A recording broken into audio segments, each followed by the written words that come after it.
Salut les amis, chasser les démons et la délivrance sont deux choses distinctes. Une personne en qui on a chassé les démons et une personne qui a reçu la délivrance sont deux personnes ayant subi deux traitements différents. Ce n'est donc pas parce que ce que nous appelons aujourd'hui des prophètes internationaux, apôtres internationaux, pasteurs internationaux ont culturalisé la parole de Christ, africanisé les Écritures ou socialisé la parole de Dieu que nous devrions prendre cela comme étant des faits soutenus par les Écritures. Que nous dit donc la parole de Dieu? Lisons Marc, le chapitre 16, à partir du verset 16 au verset 17. Il est écrit ceci: « Celui qui croira et qui sera baptisé sera sauvé, mais celui qui ne croit pas sera condamné. Voici les miracles qui accompagneront ceux qui auront cru en mon nom. Ils chasseront les démons, ils parleront de nouvelles langues. » On dit ici qu'ils vont chasser les démons, c'est-à-dire quoi? Ils vont mettre les esprits impurs hors d'eux. Il est une chose de mettre les esprits hors d'eux, mais il en est une autre d'apporter la délivrance dans un corps dans lequel on aurait mis des esprits à l'extérieur. Donc, ils chasseront les esprits. Ils expulseront des esprits hors d'eux. Les amis, de vous à moi, quelle est l'entreprise qui, ayant pris la décision de radier, d'exclure un employé désinvolte, pourrait le réhabiliter le lendemain? Aucune entreprise ne pourrait rétablir dans sa structure un employé qu'elle aurait expulsé ou mis dehors pour des faits connus et avérés. Si cela est impossible pour Christ, pourquoi pensez-vous aujourd'hui qu'il est normal qu'on retrouve dans des communautés des mêmes personnes qui tombent à longueur de culte, des mêmes démons qui sont chassés dans les mêmes personnes depuis des années? Pourquoi est-ce que ces gens ne sont décidément pas délivrés et dépouillés de ces démons? Qu'est-ce qui se cache derrière toutes ces pratiques? Mes frères, seule la connaissance parfaite de la parole de Dieu que nous pouvons acquérir dans l'intimité avec lui délivre véritablement les enfants de Dieu. Comment comprendre que dans une ère où on devrait parler des réalités du royaume, on se retrouve aujourd'hui en train de faire la part belle aux esprits impurs, aux démons, au milieu des enfants de Dieu? Lisons un peu ce qui est écrit dans Luc, le chapitre 10, de verset 17 au verset 20. Il est écrit ceci: « Les 70 revinrent avec joie, disant, « Seigneur, les démons même nous sont soumis en ton nom. » Jésus leur dit: « Je voyais Satan tomber du ciel comme un éclair.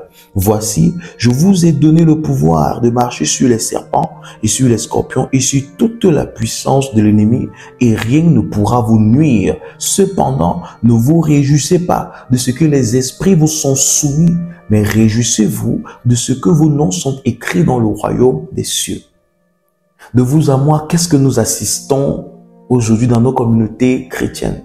Que voyons-nous aujourd'hui? Nous retrouvons des prophètes, des pasteurs, des charlatans se réjouir de ce que les démons leur sont soumis.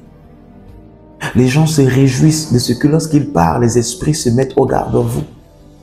Les gens se réjouissent d'arrêter des cultes et des sermons pour laisser parler des esprits pendant des cultes. Nous savons tous que Satan est un menteur. Et on stoppe les cultes pour entendre des esprits impurs parler. Qui es-tu? Je suis sa grand-mère, je suis son beau-père, je suis son grand frère, je suis sa petite sœur, au milieu des saints rachetés de Dieu. Voilà le spectacle macabre que des pasteurs aventurés proposent aujourd'hui au milieu de l'église, des enfants de Dieu en qui réside l'esprit de discernement. Les amis, vous êtes dans la diversion et dans le divertissement. Sortons de ces choses, sortons de ces pratiques qui jettent de l'anathème sur le nom du Christ. Comment comprendre qu'on laisse parler des esprits impurs? On les appelle esprits impurs, mais on leur donne la voix. On leur prête la tribune qu'est l'église pour qu'ils puissent s'exprimer et nous dire leurs œuvres, leurs manœuvres. C'est au point où il y a des esprits qui disent qu'ils sont 1000. Un coup, ils sont 10 000. De l'autre coup, ils sont des millions. De l'autre coup, ils sont des milliards. Et on note toutes ces réalités pour en faire des témoignages. Satan est devenu célèbre. Les démons sont célèbres durant les réunions de prière.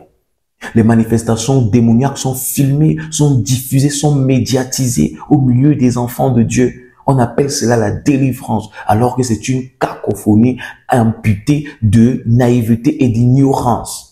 Nous sommes aujourd'hui dans l'empire de l'ignorance. C'est l'ignorance qui dirige de nombreuses communautés dites chrétiennes. Dans Matthieu le chapitre 10, le verset 8, le Christ recommande à ses apôtres de chasser les démons et de donner gratuitement, tels qu'ils ont également reçu gratuitement. Mais qu'est-ce que nous voyons aujourd'hui? De nombreux serviteurs, faux serviteurs de Dieu, demandent de l'argent avant de chasser les démons.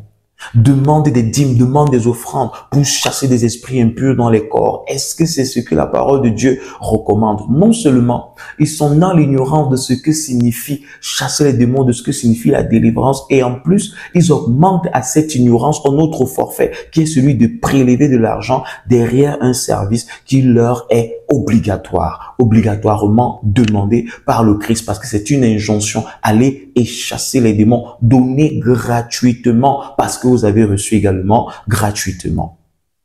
Nous sommes dans l'église de la diversion. Nous appartenons à la génération du divertissement. Nous prenons des choses saintes, nous nous amusons avec des choses saintes, nous nous amusons avec des choses sacrées. Pourquoi ne pas être surpris que le réveil dans plusieurs nations, que ce soit en Afrique, que ce soit dans le monde, n'est pas ce que nous devrions nous attendre? Nous avons au milieu de nous des touristes. Nous avons au milieu de nous des charlatans. Nous avons au milieu de nous des blagueurs, des menteurs, des bonimenteurs qui prennent le nom de Christ pour se faire du beurre et se remplir des poches. Les amis, savez-vous qu'il est possible qu'un esprit impur sorte du corps d'une personne sans pour autant que cette personne-là ne soit entièrement ou totalement ou du moins ait reçu la délivrance?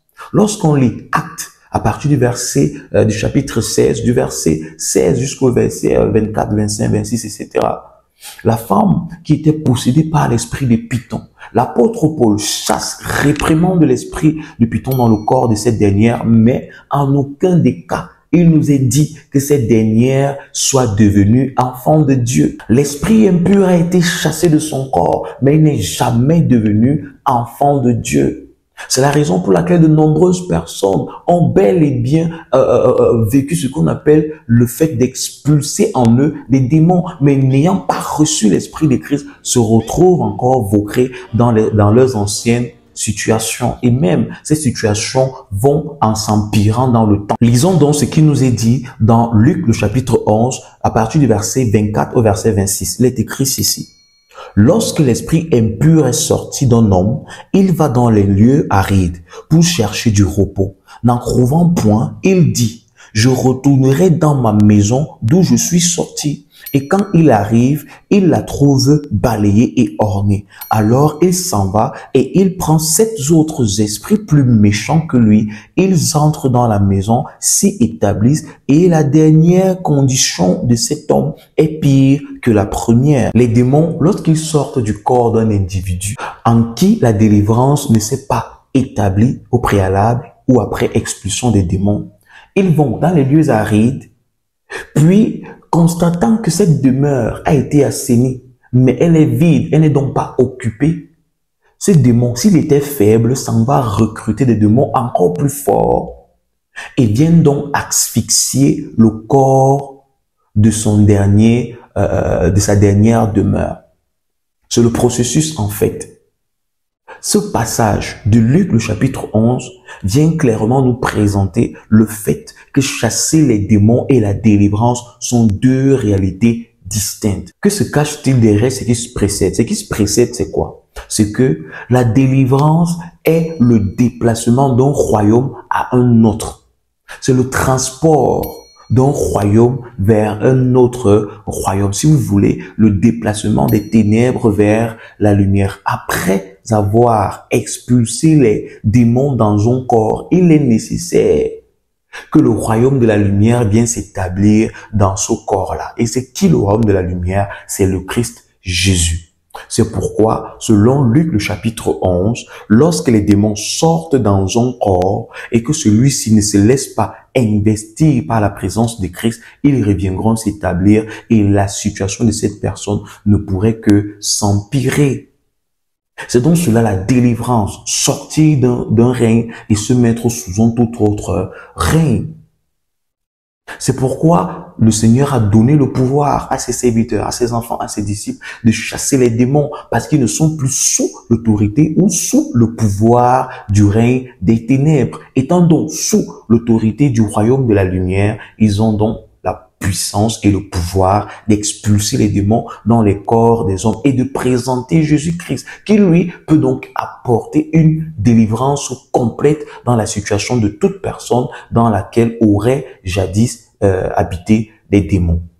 Jésus-Christ est la lumière. Jésus-Christ est la délivrance. Lisons Colossiens chapitre 1 à partir du verset 12. Il est écrit ceci. Rendez grâce au Père qui vous a rendu capable d'avoir part à l'héritage des saints dans la lumière, qui nous a délivrés de la puissance des ténèbres et nous a transportés dans le royaume du Fils de son amour. Dieu nous a transportés dans le royaume du Fils de son amour. Nous sommes sortis des ténèbres pour son admirable lumière. Au verset 14, il est écrit, en qui nous avons la rédemption et la rémission des péchés. La rédemption, le salut par sa vie, la rémission des péchés par son sang, par son sacrifice. Et donc, la délivrance complète et totale. Le chrétien n'a donc pas besoin qu'on chasse les démons dans sa vie. Le chrétien est une personne qui n'a plus besoin de délivrance.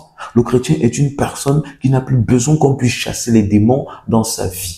Comme j'ai eu à le dire, de nombreuses personnes dans lesquelles on a eu à chasser des démons ne sont pas enfants de Dieu, ne sont pas nés de nouveau. Alors, il est normal qu'on se retrouve en train de réessayer ou d'exercer la même pratique sur eux à maintes reprises parce que ces personnes n'ont rien à voir avec Jésus-Christ. La délivrance, c'est Jésus qui vient s'établir, s'affirmer et s'installer dans le corps d'une personne. Et le fait de chasser les démons, c'est expulser les esprits impurs dans le corps de cette même personne.